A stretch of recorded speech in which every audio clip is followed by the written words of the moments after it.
buenas tardes, estimados televidentes y radioyentes. Iniciamos ya nuestra mesa redonda informativa. Hoy a propósito de los 30 años que cumple la Bienal de La Habana. Ese acontecimiento cultural que ya tiene rango universal, que asalta especialmente la ciudad de La Habana, nuestra capital, cada 2 años y involucra a toda su ciudadanía y a aquellos que están de paso también. Hoy vamos a hablar a propósito de los 30 años que cumple este acontecimiento y para ellos nos acompañan como panelistas Jorge Fernández, es director del Centro Wilfredo Olán y de la próxima Bienal de La Habana, la 12ª, ¿no? Bienal de La Habana. Está también Nelson Herrera Isla, especialista, crítico, curador de las más importantes exposiciones también que han tenido lugar en el marco de la Bienal de La Habana y de la próxima seguramente también. Hilda María Rodríguez es profesora de Historia del Arte de la Universidad de La Habana, curadora, especialista igualmente. A los tres les doy la bienvenida. Ya comenzamos nuestra mesa redonda. Si le interesa el tema, como siempre digo, acompáñenos esta tarde. Hoy en la mesa redonda. Para mí lo más importante de la Bienal es la asistencia masiva de los más grandes pintores que tiene el continente latinoamericano. Of course, every artist wants to be international, universal. I suppose the most beautiful thing about art is that I cannot say it. I'm not supposed to say it. Y como es habitual en nuestra mesa redonda, antes de entrar a este tema seguramente muy cultural en relación con lo que vamos a comentar, pero a todo el mundo le interesa, creo, estar actualizado. Vamos a la noticia del día, que hoy tiene que ver con la visita de Vladimir Putin a China. Se dice por casi todos los medios que busca un mercado alternativo al gas ruso que Europa está anunciando que podría estar sancionando en sus relaciones con Rusia. Yo propongo que lo veamos tal cual lo mostró la multinacional cadena Telesur.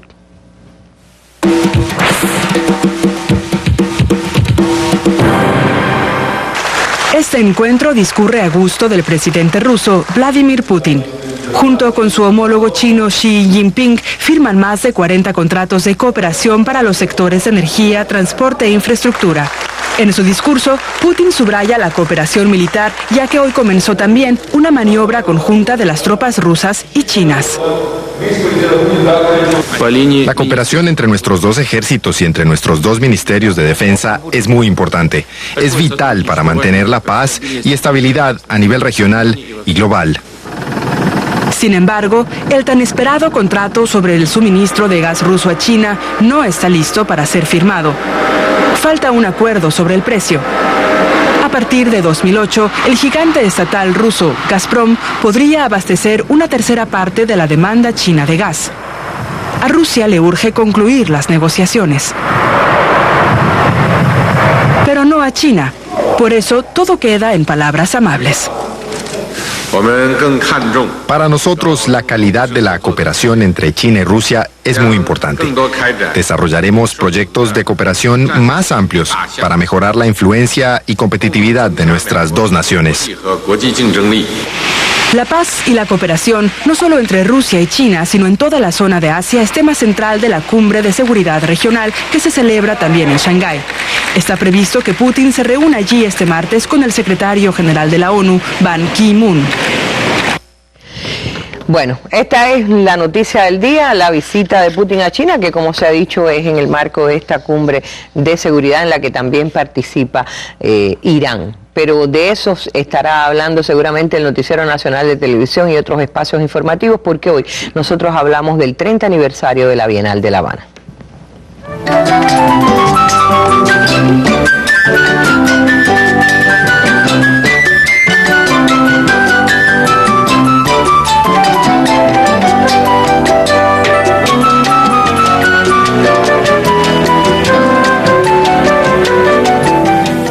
Qué linda que se pone La Habana cuando viene la Bienal. La Bienal, este año no hay Bienal, por algo es Bienal, porque la hubo el pasado año, pero yo quiero que conversemos con Jorge. No hay Bienal, pero es como si la hubiera. En realidad es trienal. Es trienal. Desde la cuarta Bienal del año 1991. ¿Verdad? El año antes pasado. No, del 91. Se hace desde la cuarta Bienal se está haciendo cada 3 años. Pero uno siente que está muy próxima. Sí, claro, será en el 2015, la próxima, entre el 22 de mayo y el 22 de junio. Pero digo que hay un espíritu en el LAN como de que hay Bienal, porque sí, claro, uno te llama y no logra conseguirte, ¿no? No, realmente ha sido, hemos hecho casi una Bienal, son los 30 años, yo creo que la Bienal lo merece. 30 años también es una edad muy especial y es el trabajo de mucha gente que han entregado sus vidas, que han trabajado con una pasión extraordinaria y que han creído en ese proyecto. Y es un proyecto que hoy tiene también una repercusión, ha sido un proyecto que hoy se reconoce dentro de toda la historiografía internacional, por la crítica especializada, porque creo que la Bienal de La Habana logró poner el mapa del tercer mundo en el centro de los grandes eventos culturales y los grandes ejes que dan, por supuesto, valorizan el arte, legitiman el arte. Y ese fue quizás el gran desafío que tuvo que asumir la Bienal. Ha sido desde la primera, ¿no? Se hizo con mucha improvisación en los primeros años, con un éxito de público también extraordinario, 200.000, creo que eso es algo importante que tiene La Habana, que la ha tenido siempre, ¿no? Esa avidez de la gente por el arte, por descubrir cosas. Y a partir de ahí yo creo que la inteligencia de sus fundadores son muchos. Podría hablar de Marcia Leiseca, mencionar nombres siempre es complicado. Gillian Yanes, Nelson, que está aquí, Gerardo Mosquera, Ibis Hernández, Margarita Beatriz Aulet, Armando Jar, Chela, Lesbia, Manuel López Oliva. Fueron muchos los que apostaron por un proyecto de esta naturaleza. Yo creo que la inteligencia... Era un poco pretencioso que una isla como Cuba apostara a un evento con un carácter que ya tenía de universal aún cuando no se lo hubiera planteado. Inicialmente la Bienal no se había planteado ser un evento como el que ha llegado a ser. Sí, inicialmente la primera Bienal tuvo una proyección latinoamericana y yo creo que lo importante que tuvo la segunda Bienal fue que logró posicionar el evento en el tercer mundo, ¿no? Y a la vez lanzarlo internacionalmente. Y muchas de las ideas que nosotros estamos asumiendo ahora ya fueron ensayadas en aquel momento. Yo creo que también ha habido como una coherencia. Yo creo que la Bienal ha sido capaz de interpretar cuál es el momento y qué es lo que hay que hacer en ese momento. Yo creo que es la inteligencia, rectificar y proponerse también nuevos retos y nuevos desafíos. No se puede hacer una Bienal de La Habana, por supuesto, si no hay un país detrás. Una Bienal no es de 3 personas ni de 2 gente, ¿no? Es un país también con una proyección internacional. Hay que reconocer también el papel que jugó Fidel en esto, ¿no? Que fue el iniciador de este proyecto que surge prácticamente con las exequias de los funerales de Wilfredo Lang. Perdón, de Wilfredo Lang. Ya vendrían los 90. Y a partir de ahí, bueno, estamos hablando del año 84, en un momento complejo, Cuba había sido expulsada de la OEA, no era fácil tampoco el intercambio, llegar a los propios países latinoamericanos, había que llegar a los países a través de Estados Unidos, a través de Europa, Francia, todo eso. Yo creo que ese sentido de la vocación de no dejarse derrotar y de abrir espacio y de tender puentes, creo que fue importante dentro de la Bienal. Fue también un momento de el desarrollo de la Bienal, también fue parte del desarrollo de la política también cultural del país. En el año 79 fue la cumbre de los no alineados. Cuba no estaba ni en el Tratado de Varsovia, no estaba tampoco en la OTAN, por supuesto. Y eso también favoreció mucho en que el país se orientara a esa política tercermundista. Surge también por esos años, ya existía el Festival de Cine Latinoamericano, se había generado desde el ICAIE todo este proyecto hacia Latinoamérica. Casa de las Américas también había sido un proyecto muy importante también para romper el bloqueo político y cultural. Y creo que llega también la Bienal en ese momento con un nuevo brío. Por esos años también se crea la Escuela Internacional de Cine en San Antonio de los Baños, fundada por el propio Fidel, por García Márquez, y se le pone también a la Escuela de Tres Mundos.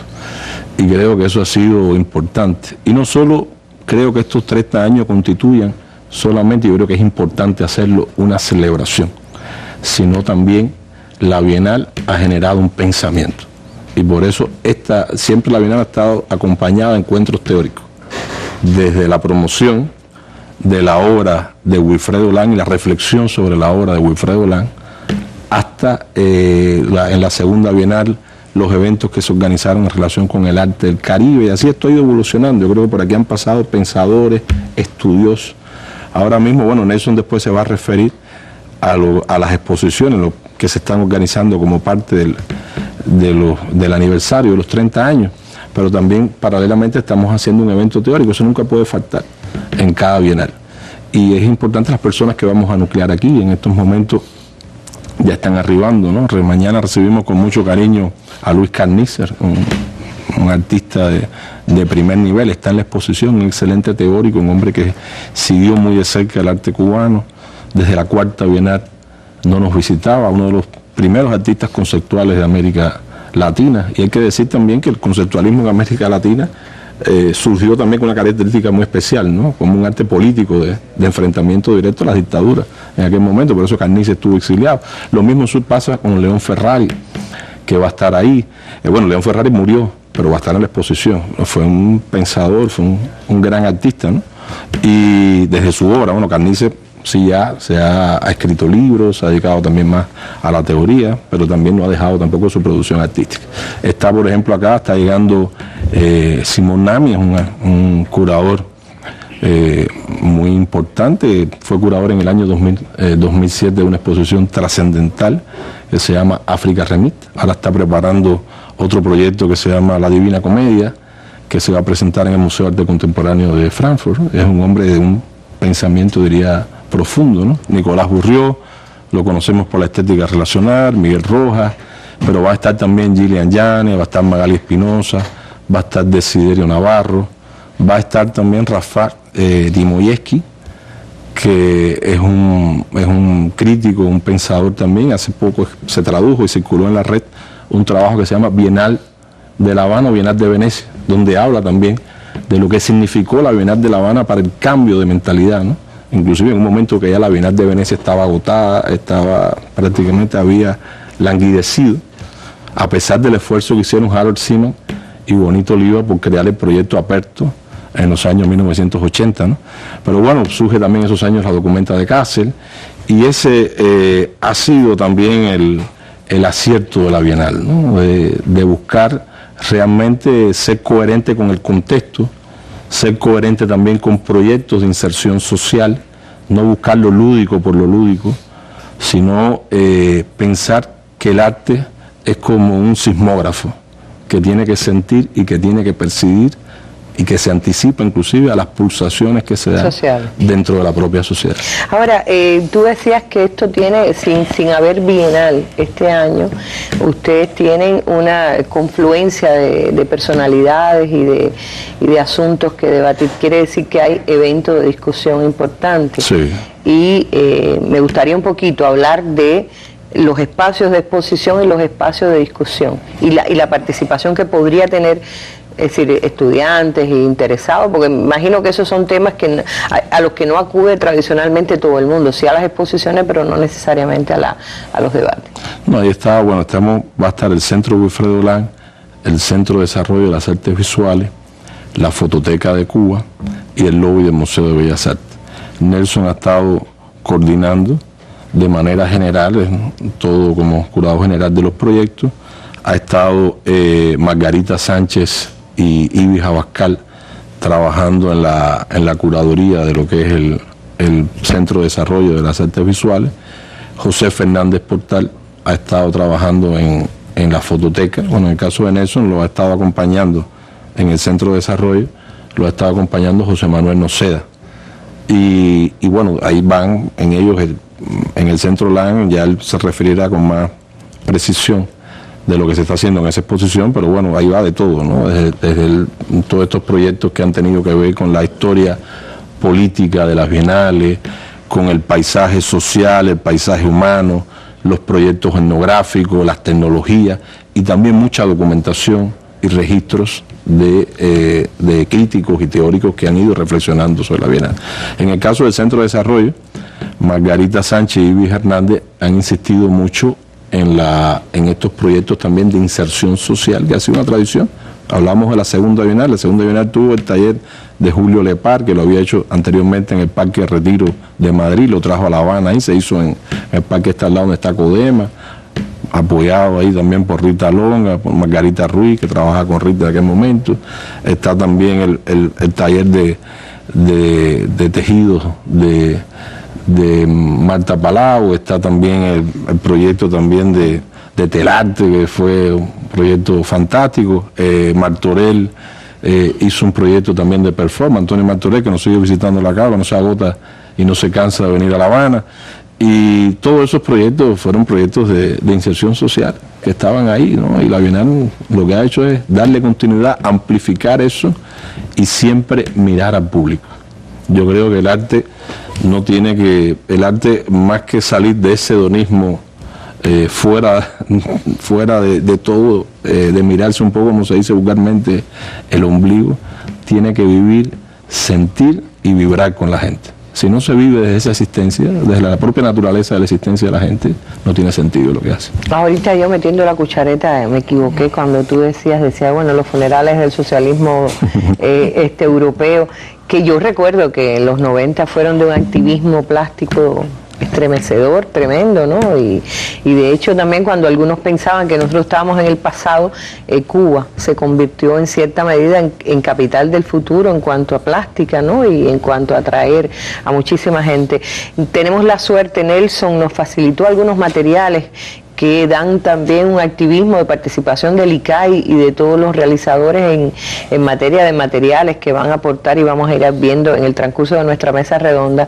Pero uno de estos materiales, creo que esto se debe a Rogelio París, incluye estas declaraciones de Osvaldo Guayasamín, que yo creo que vienen a respaldar bastante lo que decía Jorge en cuanto al compromiso y la inserción y el intercambio con la sociedad de los creadores de la plástica.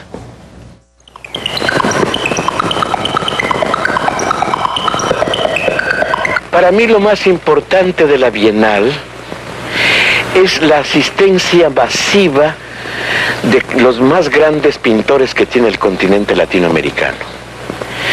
Para mí es un acto de fe en la Revolución Cubana, de fe en Cuba, de fe en lo que está haciendo Cuba para América Latina.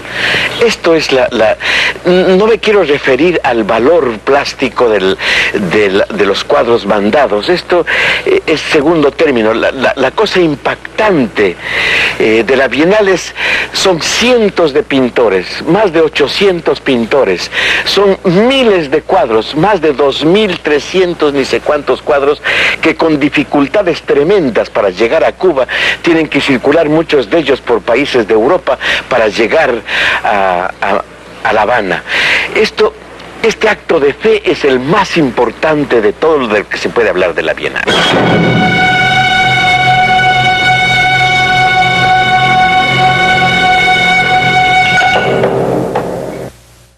La trascendencia de la Bienal para la cultura latinoamericana lo fue luego un poquito más allá, como recordaba Jorge, para toda la cultura del tercer mundo. Gillian Yanes, cuando presentó su libro aquí en La Habana y lo trajo también a nuestra mesa redonda de Telesur, contaba aquella necesidad de que pasáramos también a representar al tercer mundo y a verlo aquí, a concentrarlo aquí en la posibilidad que habría la Bienal de La Habana. Pero yo decía que vamos a contar a lo largo de la mesa redonda con materiales y creo que uno de los más completos tiene que ver con un documental de Lourdes de los Santos y Waldo Ramírez, que es una combinación de trabajo también de lo que es las artes visuales, el ICAI también y Televisión Serrana. Yo decía, ¿qué hace Televisión Serrana aquí? Bueno, pues una maravilla que se llamó 7HB, nada más y nada menos que la 7ª edición de la Bienal de La Habana, y los testimonios que recogió de artistas trascendentes. Van a escuchar esto y ver también por qué el ICAI pudo recoger estos testimonios tan importantes de la 7ª Bienal de La Habana. Of course, every artist wants to be international, universal, and so on. But without roots, it's worthless, you know. The artist does not make every mark. He puts something here, something there, maybe a little piece here, and then he gives this child to someone else. And the someone else brings to the work something else. And if the rain falls, the rain brings to the work something else.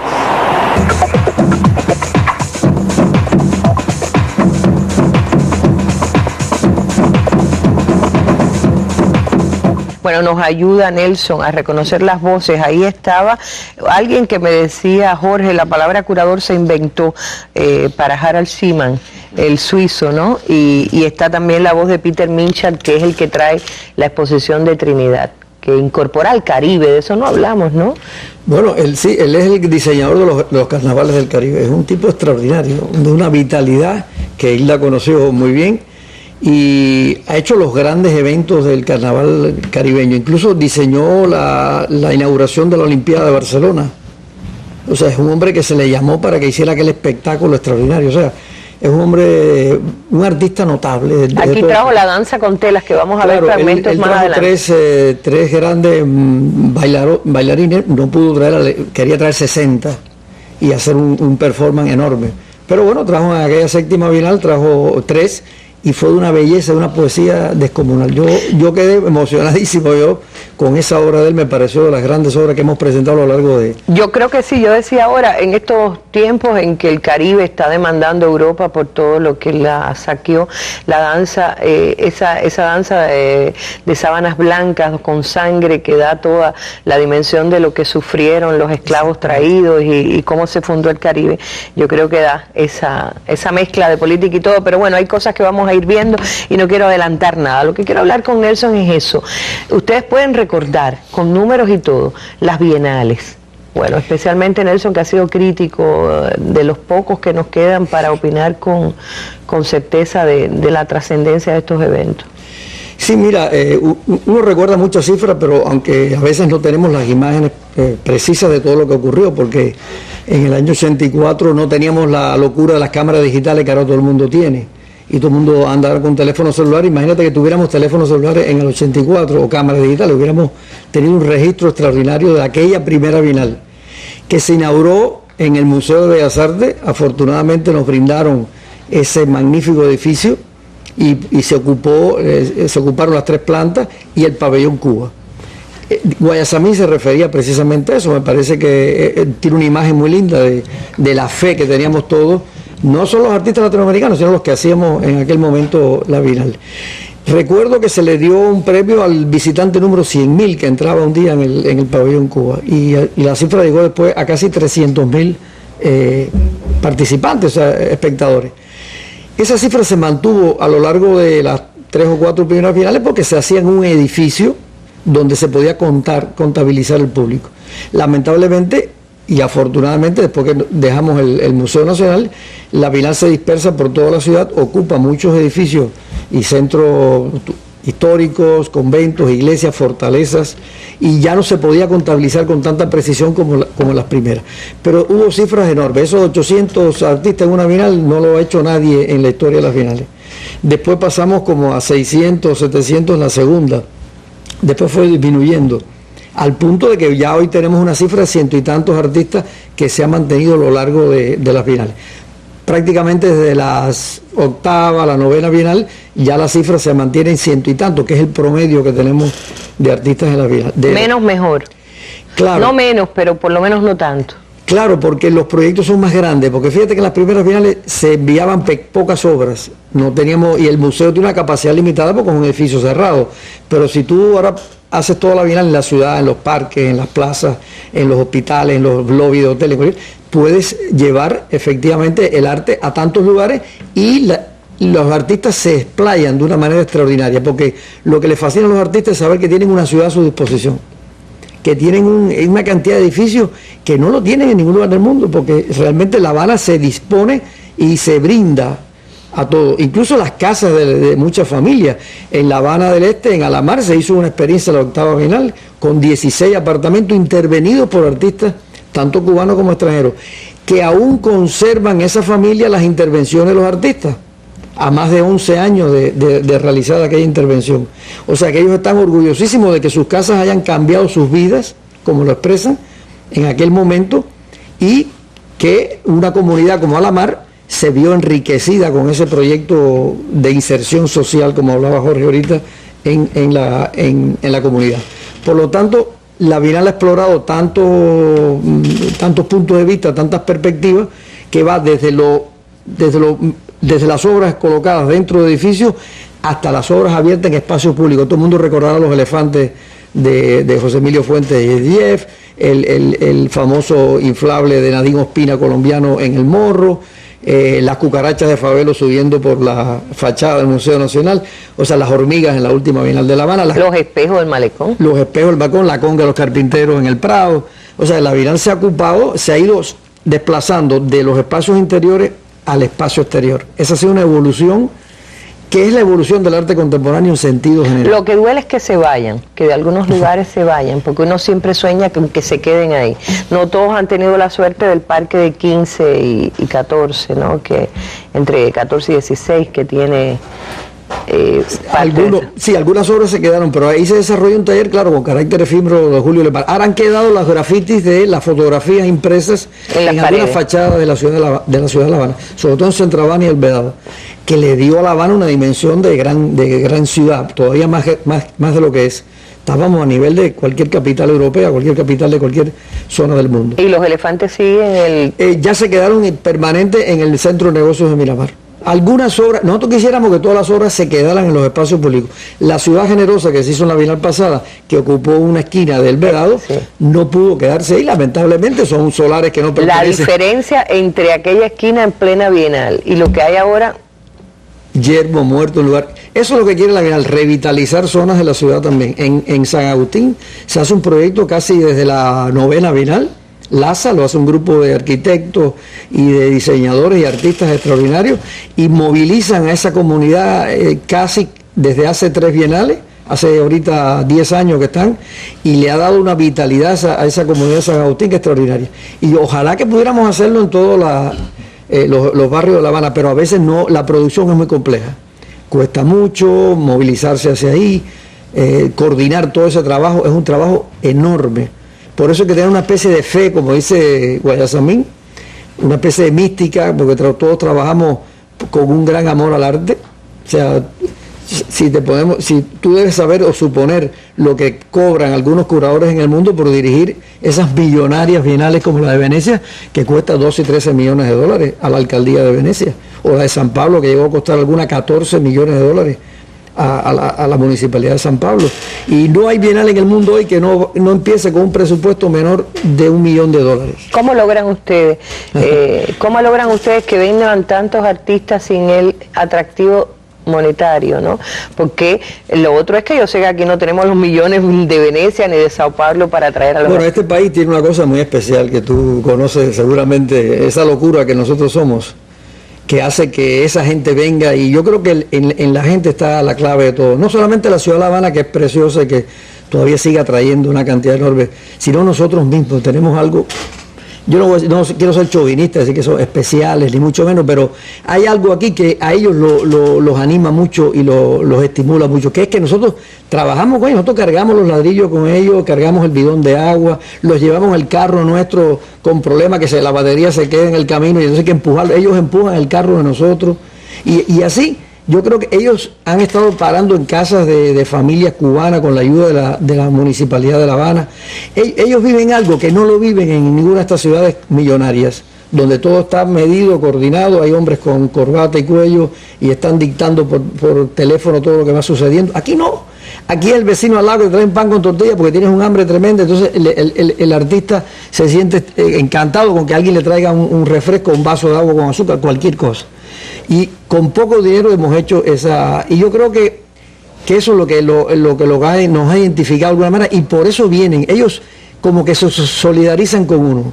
Yo creo que la solidaridad con Cuba y con los artistas y con el arte y la cultura cubana ha sido extraordinaria. Yo iba a decir eso, la solidaridad, es decir, Venecia es una ciudad tan cara, cuesta tanto tomarse un vaso de agua, un café en una esquina de Venecia, que ellos me imagino que ellos dirán, bueno, me debe de pagar, pero una sociedad como la nuestra, un proceso revolucionario, una cultura diferente del ser humano, yo creo que siempre es un atractivo adicional. Pero me gustaría que Nelson me llevara un momentico por adelantado a la exposición principal de lo que va a ser este 30 aniversario. aniversario. Sí, mira, dividimos la exposición porque la concebimos muy grande en 3 espacios grandes. Centro de Wilfredo Olán, Centro de Desarrollo y Fototeca. Entonces, concentramos en la fototeca todo lo que es la fotografía. La fotografía más experimental, de diversos formatos, diversas estructuras.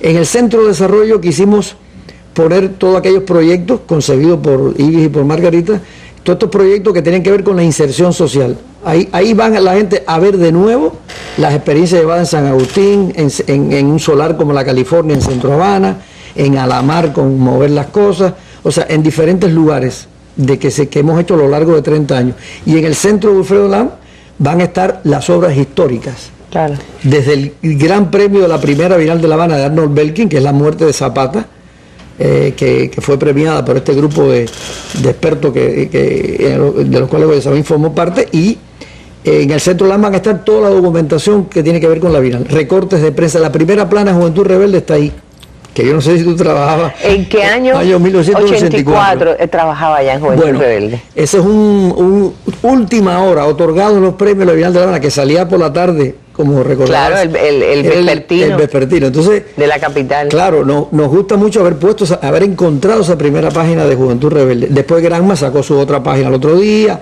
el Granma Internacional también. Ahí van a estar esos documentos. Y las revistas que recogen todos los artículos que se han publicado. Es más, yo creo que el artículo era de Nelson Herrera. No, si mal no recuerdo, fíjate, era de Alex Fleites. O de Alejandro Alonso. O de Ángel Tomás o Alejandro. Claro, los también, Tomás sí, podría. Entonces, nos gustó mucho encontrar ese tipo de material. Y así hemos revuelto muchos periódicos, hemos estado en Granma, hemos recibido ayuda de Virginia Alberti, de Pedro de la Hoz, de todos los que nos han podido ver para que la gente vea, porque mucha gente no sabe lo que pasó en el 22 de mayo de 1984.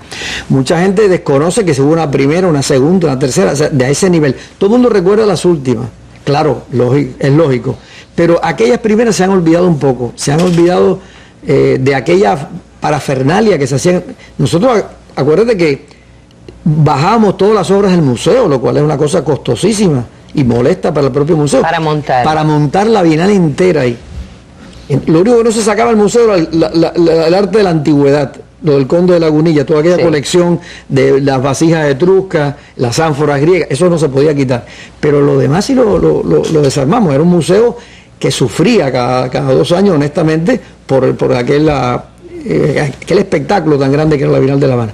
Pero la gente no recuerda esa etapa tanto. Y nosotros le hemos enseñado en el Centro Olán los premios de Tomás Sánchez, los premios de Favelo, van a estar la Lirio Palacio de Venezuela, un grupo de obras que la gente va a ver como aquella arte tradicional que nosotros quisimos mostrar y fue el centro de la Bienal durante 2 o 3 bienales.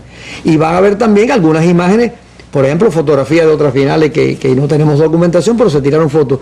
Y curiosamente fotos tomadas por el público, que nos enviaron esas fotos al Centro de Wilfredo Olán, de cómo ellos gozaron la Bienal y cómo la disfrutaron. O sea, fotos espontáneas hechas por familias, retratados al lado de los elefantes, arriba del monumento, en el Prado, cerca de las hormigas, o dentro de unas cajas de jugos destruidas, o en cualquiera de las actividades de la Bienal. O sea, va a haber una documentación popular por un lado, una documentación impresa por otro, y las obras mostradas. La gente va a ver obras de artistas cubanos que no recuerdan ya que hacían ese tipo de obras en esos años. ¿Se inaugura?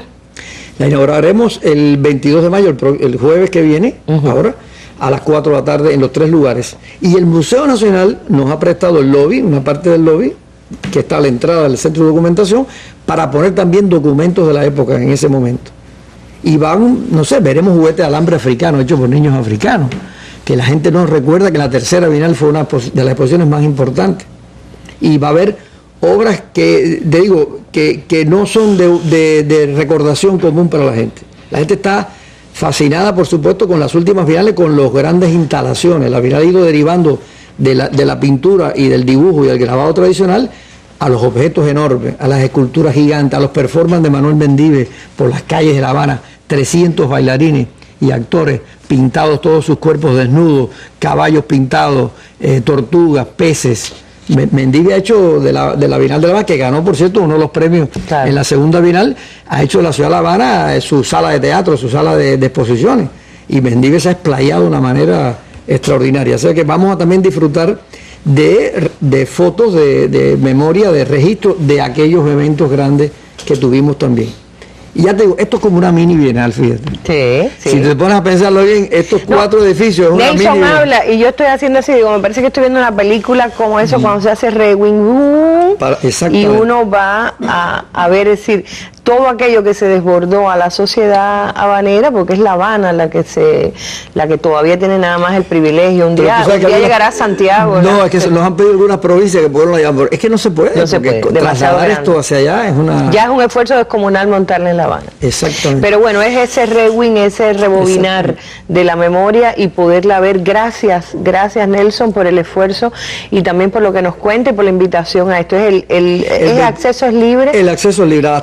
A las 4 sedes va a estar abierto desde el jueves a las 5 de la tarde, a las 4 de la tarde, algo así. Y al mismo tiempo que el mismo día se empieza el evento teórico y después tiene el viernes y el sábado. Pero las exposiciones se abren al público ya a partir de las 4 de la tarde del jueves. Ya. Se puede mover, por lo menos el que quiera conocer un poco de esa historia, ya lo va a tener ahí. Bueno, pues ya lo saben, especialmente pienso yo en los estudiantes de arte y en los jóvenes y en toda la gente que le interesa el arte y todos los que recuerden que fueron alguna vez protagonistas de las Bienales de La Habana.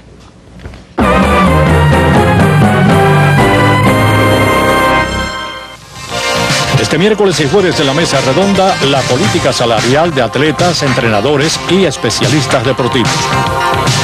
Los fundamentos y la aplicación de la nueva política salarial en el movimiento deportivo, la estimulación de los atletas y las contrataciones en el exterior serán analizadas este miércoles y jueves en la mesa redonda con la participación de directivos del INDER y el Ministerio de Finanzas y Precios.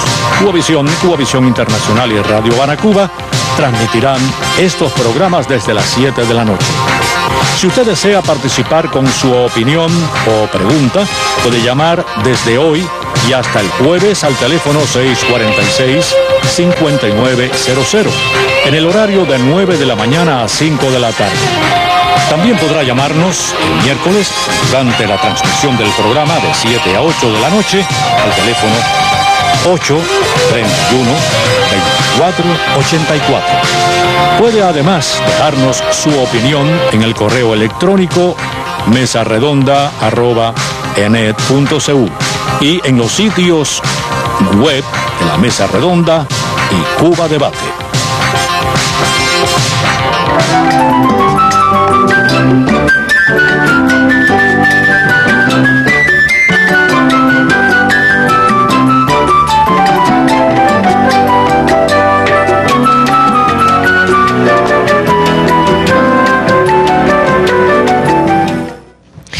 Y si usted es de los que dice, bueno, yo no tengo claro qué cosa es el arte y básicamente no tengo condiciones para valorar todo el arte, quizás es bueno que vea este fragmento del documental del que hablamos hoy, que hemos estado utilizando, el documental 7HB, la 7ª Bienal de La Habana, de Lourdes de los Santos y Waldo Ramírez, porque ahí un artista como Peter Minshall habla exactamente de qué es el arte, que es más sentirlo, más que explicarlo, que decir qué cosa es sentirlo.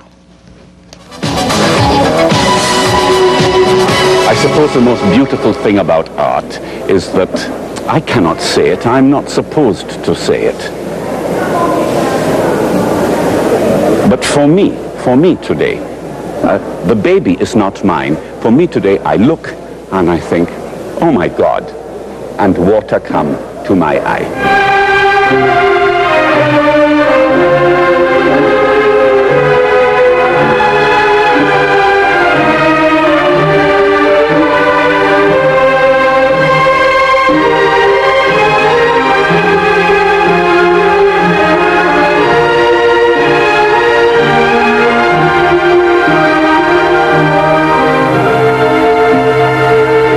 We come to Havana with the dance of the cloth. The tragedy is that this cloth bleeds, and much blood from Europe, Africa, India, blood from America has been spilt into the Caribbean Sea.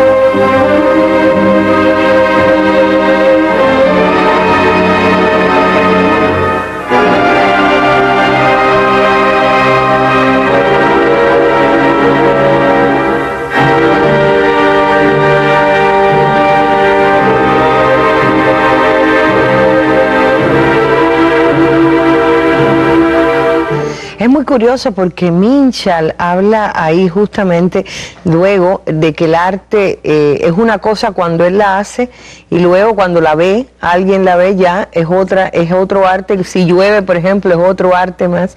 Y luego vino este documental de Lourdes, que yo creo que vino a ser otra manera de mostrarlo con la música y todos esos complementos. Pero me gustaría hablar con Hilda del momento en que Asia entra en la Bienal de La Habana, en que se vuelve tercermundista junto con África, la presencia de otros continentes, y porque además usted fue directora de la Bienal también, ¿no? Ciertamente. Bueno, ya la participación de Asia, específicamente estuvo ya en la segunda Bienal, y incluso algunos especialistas que estuvieron antes que yo en el centro, yo empecé en el centro en mayo del 89, a la sazón de la tercera Bienal de La Habana. Para entonces, repito, habían algunos especialistas que abrieron el camino a la investigación de Asia, incluso Nelson también estuvo antes que yo. Yo comencé la investigación en el año 91, todavía sigue siendo objeto de estudio, y pienso que de verdad que es un universo extraordinariamente importante y con muchísimas dádivas que en verdad haberlas tenido participando en la Bienal de La Habana ha sido una de las ganancias del evento, ¿no? Porque en esta isla del Caribe es una de las, uno de los desafíos, traer expresiones de tan lejos, que además, como casi han apuntado Nelson y Jorge, no es nada fácil atravesar realmente tantos kilómetros, incluso con dificultades financieras. Muchos de estos artistas de Asia no tienen una apoyatura, un sponsor, un patrocinio, y la Bienal de La Habana ha insistido, por supuesto, con muchísimas colaboraciones en esas presencias.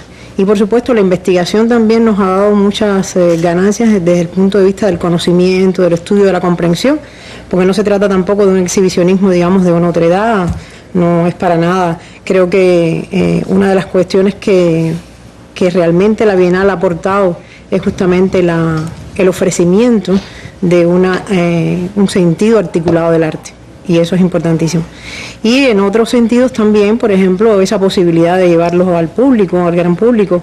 Se han hablado aquí de los proyectos que se han realizado con la población, y fue algo que se fue amplificando, sobre todo en la séptima, la octava, la novena, pero que existía desde la segunda Bienal. Talleres realmente importantes de los artistas con otros artistas cubanos. Creo que ha sido además una tribuna en que los artistas de muchos lugares se han conocido y luego ha quedado como una red, digamos, de articulación de ideas, participando en eventos internacionales curados por otros curadores que han estado aquí en Cuba, y creo que ha sido también una de las cosas que ha aportado la Bienal de La Habana. Y mi experiencia como directora, que fue en el año, a partir del 2001, en verdad yo trabajé 15 años en el LAN, creo que estuvo sencillamente vinculada a esta convocatoria de hacer, como diría Colombres, en la medida de lo posible, un acercamiento mayor entre la vida y el arte, o yo creo que de manera modesta entre las expresiones del arte, el artista como emisor y algunos sectores de la población. Ya Nelson había hablado de mover las cosas, que es impresionante. Yo invito al público cubano a que vea ahora, escuche las grabaciones a 10 años de esa experiencia que han pensado. En aquel momento, cuando terminábamos esa experiencia, algunos pobladores, algunos habitantes decían, ¿por qué la Bienal no llegó a mi apartamento? Ajá.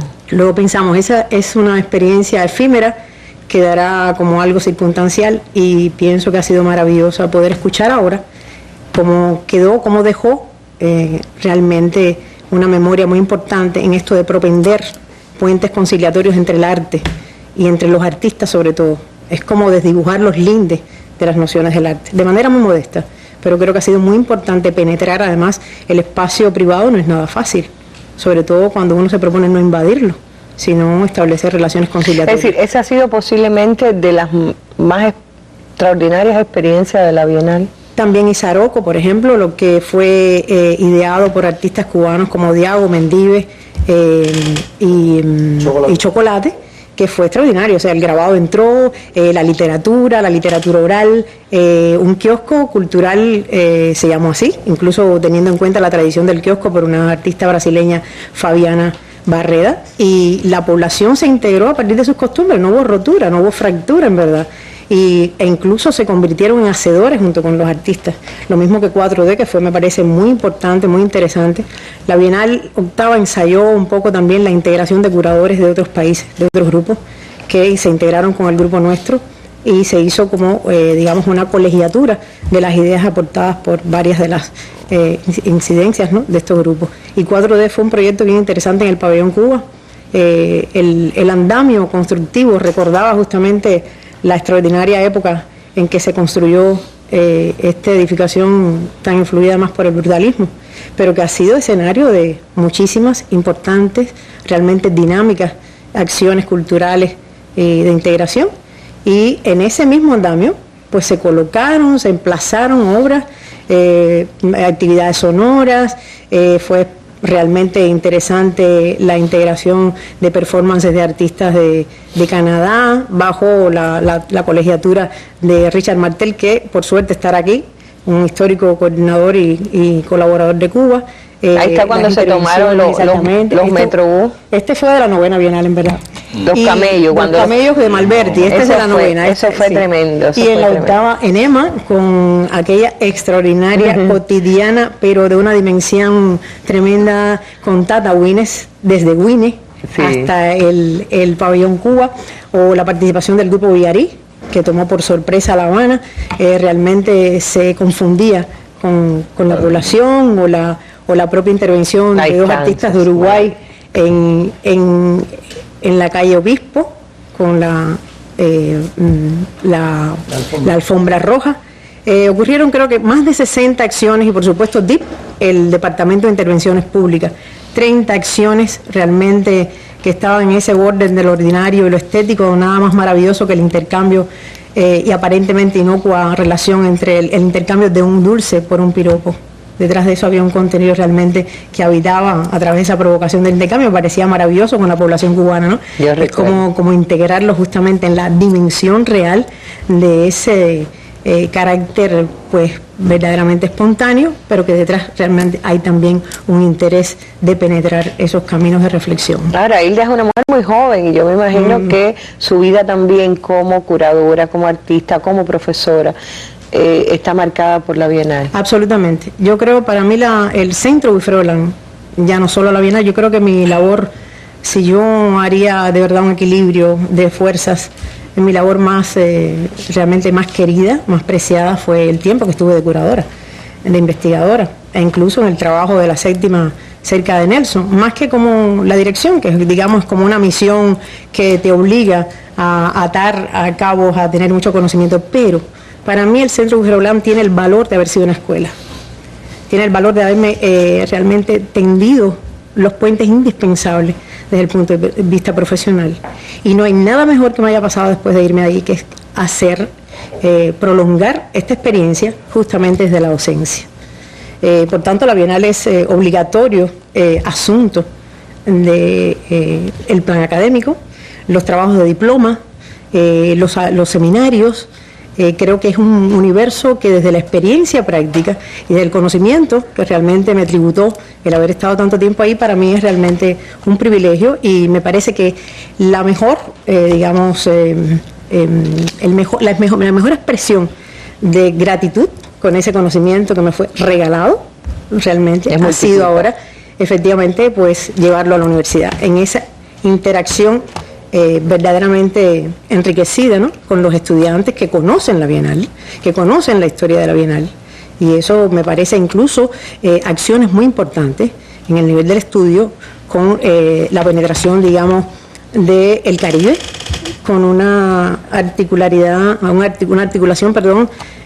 creo que ponderada, lo mismo que los estudios de América Latina, y creo que en ese sentido es en verdad la dádiva que yo puedo, digamos, como para remunerar esa experiencia que tuve durante 15 años.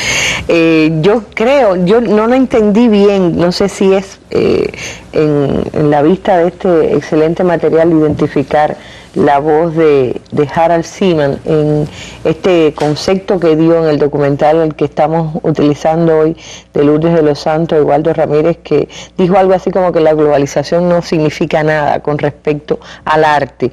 Quizás podamos ver cómo se cierra esta idea hacia el final de nuestra mesa, porque quiero volver, aunque sea 4 minutos, con Jorge, los que nos quedan hoy.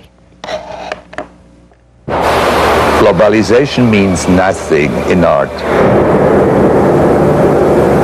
The difficulty is when we are representing these big manifestations, that since there is no more style which is imposed to all the others,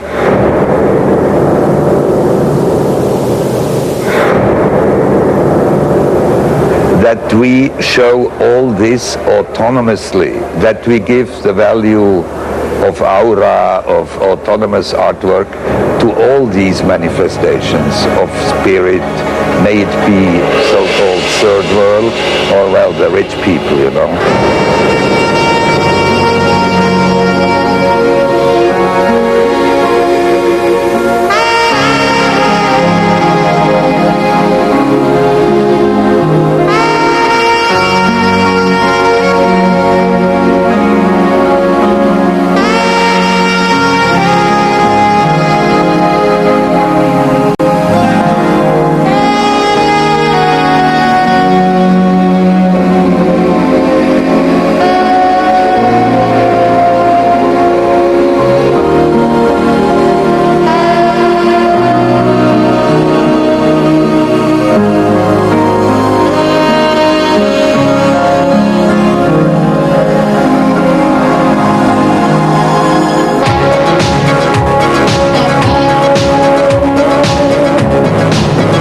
Imagínense, este Cacho, que ahí era un niño todavía, ahora viene del Vaticano, va a estar también ahora, ¿no? Bueno, creo que una de las grandes instalaciones del Centro de Friulán es ahora la columna infinita de Cacho. Son una cantidad de botes que se está montando hoy mismo y va a estar, creo que toda la madrugada trabajando con las botellas, como se vio en el documental, y va a tener 7 metros de altura, o sea que va a ser una obra que va a ser centro y clave de esta exposición en el Museo de Holanda. Del Vaticano al LAN, bueno, un desafío tremendo, porque con toda esa historia, yo me imagino cómo estará la cabeza de Jorge, que es el director de la próxima Bienal de La Habana. El próximo año tenemos Bienal y me gustaría contigo en los últimos minutos hablar de eso. Bueno, la próxima Bienal, el tema con que vamos a trabajar, aunque no es exactamente un tema, ¿no?, se llama Entre la idea y la experiencia. Tiene que ver, una cosa es la idea que tenemos del arte, cómo vemos el arte, y otra cosa es cómo lo percibimos, cómo lo sentimos. Y esa va a ser quizás el método fundamental de trabajo. Pensando también en que todos sabemos quiénes son los artistas, pero nos cuesta trabajo identificar qué cosa es el arte. Y ahí, y evidentemente, como yo explicaba ahorita, lo más importante es que entendamos qué está pasando con los jóvenes. Pasa como en la enseñanza, ahorita también como Hilda tengo la posibilidad de compartir los dos espacios, ¿no? Yo creo que una cosa es cómo se dan las prácticas artísticas y otra cosa es cómo funcionan los museos, cómo funciona la enseñanza, y lograr ese sincronismo es lo más difícil. Aquí se ha hablado de muchas cosas, yo creo que está implícito lo que se ha comentado, pero la Bienal tiene que seguir siendo un espacio importante, una plataforma de lanzamiento para el arte cubano. Y yo creo que para las bienales también ha sido una fuerte inspiración el arte cubano, esa cosa visceral que tiene el arte cubano, esa cosa no es para nada un arte complaciente, siempre ha sido un arte de cuestionamiento también a la propia realidad en que se vive. Y desde eso nos interesa pensar en cómo generar colaboraciones, cómo generar proyectos transdisciplinares, fenómenos que tienen que ver también con la intermediación, la manera en que pensamos que la creatividad va más allá de una expresión artística. De momento pienso, por ejemplo, en la obra que hace una gran artista del teatro, Nelda del Castillo. Dice, bueno, al final Nelda del Castillo está generando una producción visual y está trabajando con un nivel de pensamiento como puede trabajar cualquier artista de las artes visuales que circulan en una bienal. O lo que hace Fernando Pérez en el cine, evidentemente todo eso, y no solo desde esa perspectiva, sino también arquitectos, diseñadores, científicos. Yo creo que tiene que ser una bienal del conocimiento. ¿Será tan callejera como la? Sí, y tiene que ver que las universidades se impliquen, que los centros de investigación se impliquen. Esa es nuestra aspiración. Y yo creo que hay que salir a buscar la ciudad. Y quizás tendremos que partir de una frase de Alberti, que estuvo presidiendo la exposición de León Battista Alberti, el gran urbanista y arquitecto italiano, que decía que la ciudad es la casa y que la casa es la pequeña ciudad. Y entonces, partiendo de ahí, podemos nosotros replantearnos todo lo que vamos a hacer y siendo coherente también con el espíritu de la Bienal a lo largo de todos estos años. Con estos 30 años. Bueno, les agradezco muchísimo. Estaremos por todas las instalaciones que podamos, especialmente por el LAN y por lo que pueda aportarnos, revisando constantemente esta historia que rebobinamos hoy con la ayuda de Nelson, de Jorge y de Hilda. A los tres, muchísimas gracias. Nos vamos. Las imágenes del día son un poco tristes, tienen que ver con el duelo nacional en Serbia a causa de las inundaciones. Se han decretado 3 días de duelo nacional desde hoy hasta el jueves próximo a causa de las 15 víctimas ya que tiene en el caso de Belgrado y lo que está ocurriendo en esa parte del mundo. Son las imágenes del día, con ellas nos despedimos. Hasta un nuevo encuentro en la Mesa Redonda. Muy buenas noches.